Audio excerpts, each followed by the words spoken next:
Hello, hope your day is great so far. So, over the last few years, I have spent a lot of time talking about DISC assessments, and I know you're like, I've heard of this before. But this is a great refresher, especially this time of year, which is the going into the winter and holiday season. Because why? We're spending a lot of time with family as well as people who are stressed out and overextended. So if you're looking for a quick reference guide for how to connect and communicate with the people around you with greater ease, we're going to dive in. So this is a quick reference guide. Broad sweeping generalizations are being made here. And again, this is meant to be used more as a tool, food for thought, than a diagnosis guide. So again, DISC assessment, one of the things that we do offer here are extended DISC assessments.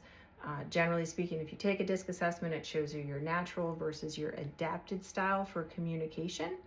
What we're going to talk about today here is more the natural style and how we show up and then how we appear when we're overextended. Why? Because when we're overextended, we're not going to see people with the rational side of them. We're going to see this primitive side. And for each style of your DISC assessment, there's a corresponding need. So that's what we're really going to talk about here. So walking into a room, how do we know who's what style? So generally speaking, people tend to be more extroverted or introverted. So extroverted individuals tend to think more about the present and the future. They tend to be eyes up. You tend to see how they feel and they'll tell you, and they're open. Individuals who tend to be more introverted, they tend to think more about the history and how that influences the present. They tend to be a little bit more closed with their emotions, sometimes looking down. The people that know them well. They're happy to let those people see them, but not everybody needs to know how they feel all the time. Generally speaking, people tend to be either task-oriented or people-oriented, and you can't see that letter, so I'm going to slide that over a little bit. So they tend to be either task and information oriented or people and feeling oriented. Okay, so quick reference guide. We're meeting somebody. Do I think they appear to be more introverted, extroverted? Okay, check. Next, do I think they appear to be more task oriented or people oriented? When they're asking me for things, are they asking me for information? Are they focused on the feeling? So generally, if you know these people, you tend to see what they focus on and you can hear it. So, all right, now let's talk about the styles. The first style, extroverted, task-oriented individual. This individual is known as what's called a dominant or a driver. They have a primary need for control and a primary overextension that tends to look like anger. This individual tends to speak in bullet points. They get right to the point and you know what they want right away. Where they get where people sometimes misunderstand them is when they feel that interest in control and they think, oh, maybe they're trying to control me, or maybe they're angry with me. And no, it's that they don't have control or they don't feel like they have enough information to control a situation or an outcome. And they're leading from the front because they're thinking about the present and the future. And if they don't feel like they can keep people safe and do it well, you might see anger, but it's quick and then it's gone. And so for the people-oriented individuals and the individuals that hold on to information and history, they tend to remember this. It tends to stick with them for a while. So things to be mindful of. Next, extroverted, people-oriented individual. This is what's known as an influencer. This individual has a primary need for attention and a primary overextension that tends to look like disorganization. They love people. They love bringing people together. They're fantastic cheerleaders. They meet people with their eyes up and arms open. Generally speaking, they tend to love everybody. How do I know? I'm a super high I. I love everybody.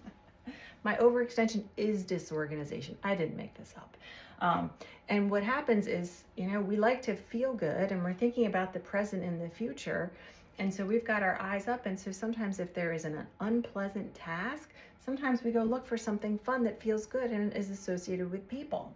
So if you are this and you know that your overextension is disorganization, or if you are leading this person and you see this, it doesn't mean that they aren't good at their job. It means that they may need some tools or support to do it better, or they may feel overwhelmed and overextended, or maybe they've overcommitted a little bit too much. So let's bring a little bit of guardrails around them and help them to be successful. People-oriented introverted individuals. This is what is known as a supporter or a steadiness individual. They have a primary need for harmony and a primary overextension that tends to look like willingness. What does that mean? It means that they say yes when they should say no. But because they're introverted and you may not see those emotions as readily, sometimes it gets missed. And then they get like an overuse injury because people are just putting on them and putting on them and putting on them. So things to keep in mind is that this person, if they are around you or you are them, it's good work to start working on saying no and telling people what you need and how you feel. Introverted task-oriented individual. This is a compliance individual. They have a primary need for safety. And they have a primary overextension that tends to look like criticism.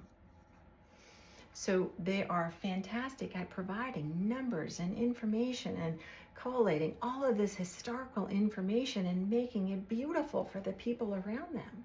But sometimes by the time they get it to them, they don't need it anymore, or they don't want it anymore. And then guess what? You see criticism, or if they don't feel safe, they ask questions.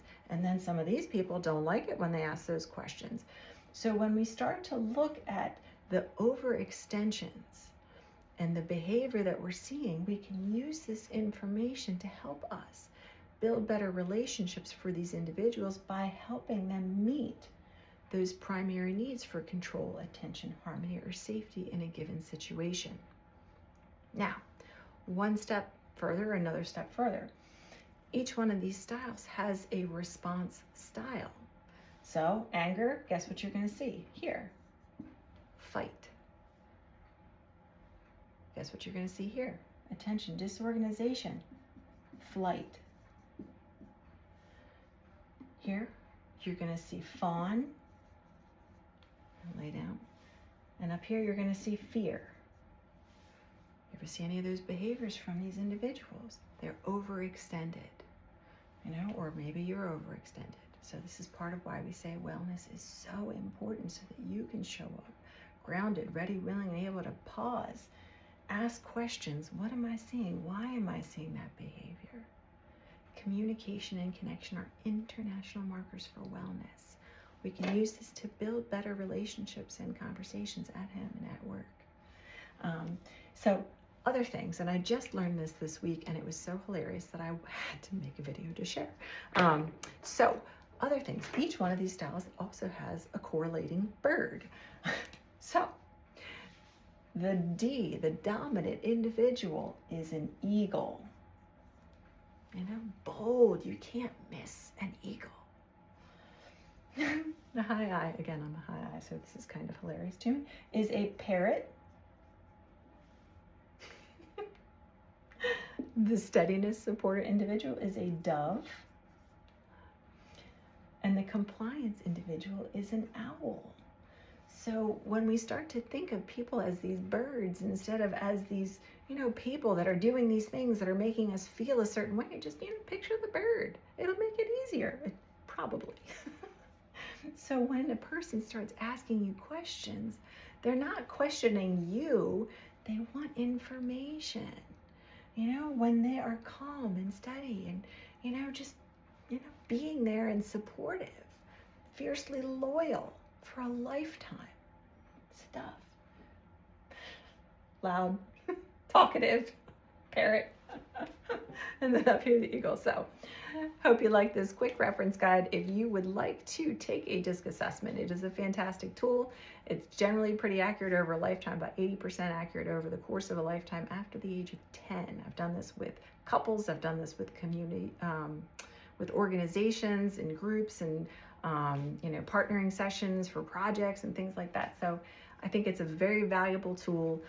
So we're happy to offer those. It will provide you with a 33 to 34 page report, takeaways for yourself, better understand yourself, your communication style, motivators, things that help you feel more motivated, less. Some people say it's a little bit redundant at times, but sometimes I think that that's helpful, as well as ways to build better conversations with the people around you, so it can help you to better understand all of the people around you in your world, so that you can stay happy, healthy, and engaged in life, and reduce your risk for lost time, lost energy, lost resources, lost quality.